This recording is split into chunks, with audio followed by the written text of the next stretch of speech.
A visão por detrás das grades é muito estranha. O frio dos quartos escuros, as mãos e os pés atados com correntes de ferro, o desejo pela liberdade que está diante dos nossos olhos, na pessoa de nossos senhores, que muito nos maltratam e de nós muito exigem que façamos aquilo que a natureza humana não convém, e algo que nem mesmo eles são capazes de fazer, nos é infligido pelos maus senhores, pelos oligarcas que insistem em manter no Brasil a escravidão. Ela é um horror da humanidade, é um câncer que corrói aos poucos a sociedade e que, uma vez impregnado, é quase impossível de ser removido.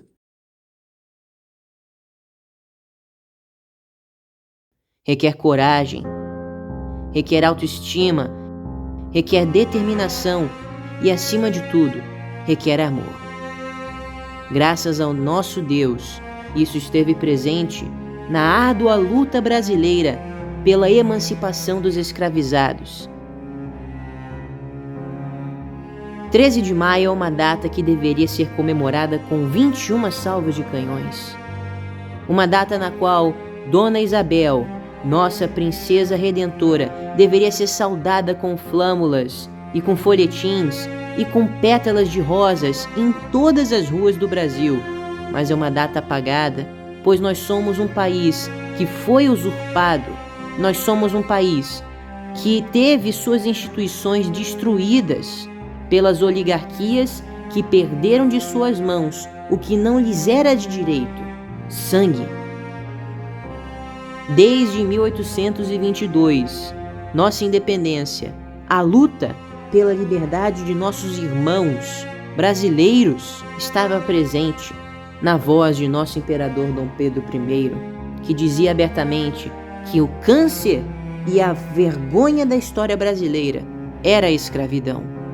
As oligarquias que compunham a maior parte do parlamento se opuseram à sua majestade imperial no que foi sugerido da automática e imediata emancipação dos escravos.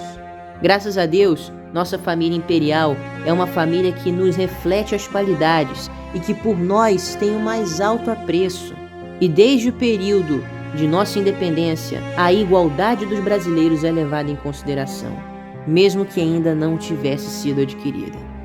Veio então a Lei Eusébio de Queiroz, que proibiu o tráfico de escravos e que tornava automaticamente todo escravo encontrado em embarcações em portos brasileiros livre. Veio depois, na década de 1870, a Lei do Ventre Livre, que declarava libertos todos os filhos de escravas. Com esta lei, todos aqueles que nasciam já eram automaticamente considerados cidadãos livres. Na década de 1880, veio a Lei dos Sexagenários, mas não era o bastante. Nossa família imperial, em mágoas por ver constantemente brasileiros sendo escravizados por oligarcas que usavam o título de brasileiros, mas que jamais podem ser considerados nossos compatriotas, afligiam e torturavam os nossos irmãos.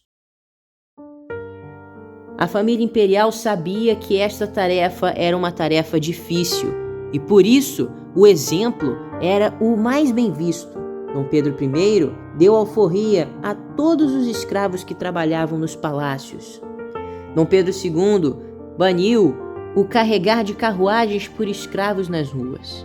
Dona Isabel sempre usava camélias e adornava todos os palácios com essas brancas flores que simbolizavam a pureza da libertação e da igualdade. As declarações públicas de abertura do parlamento, feitas por Sua Majestade Imperial, Dom Pedro II, eram claras acerca da noção de que a escravidão era um câncer e esse sistema precisava ser desligado do Brasil.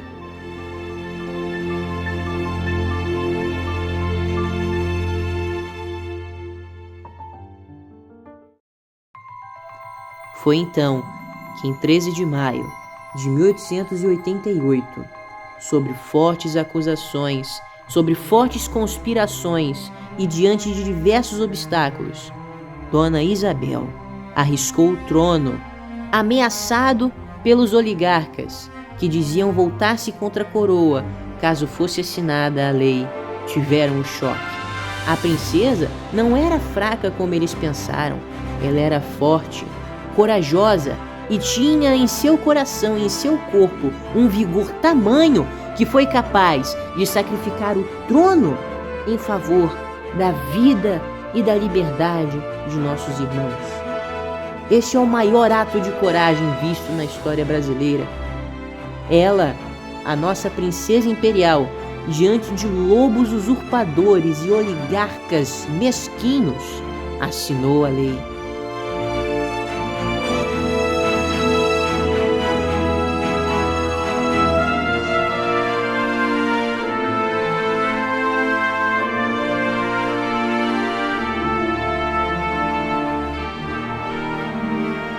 Ela é a maior heroína da libertação dos escravos do Brasil.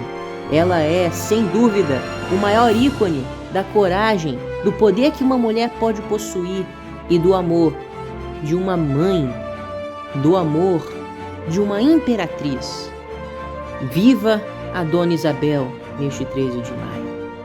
Viva os brasileiros que junto dela lutaram. Viva a nossos irmãos que agora são um com todo o povo brasileiro. Viva Deus nosso Senhor, que nos concedeu a igualdade.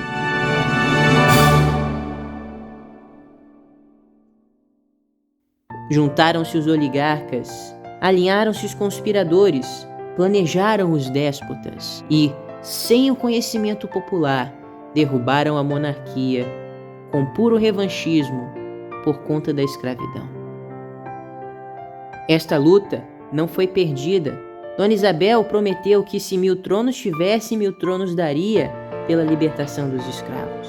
E Sua Majestade Imperial por direito fez e deu a libertação. Estejamos armados da mesma convicção e coragem que Dona Isabel esteve em 1888 para colocarmos-nos contra os oligarcas, em favor do nosso Brasil, em favor não apenas de um candidato, mas sim em favor de um sistema que funcionou, de um sistema que pode nos proporcionar esta mesma estabilidade que tínhamos no período imperial.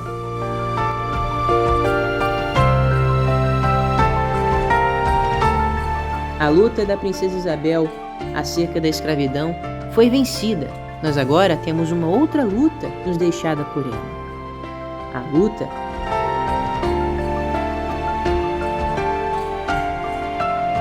para recuperar o trono que ela deu em favor da liberdade de Roma.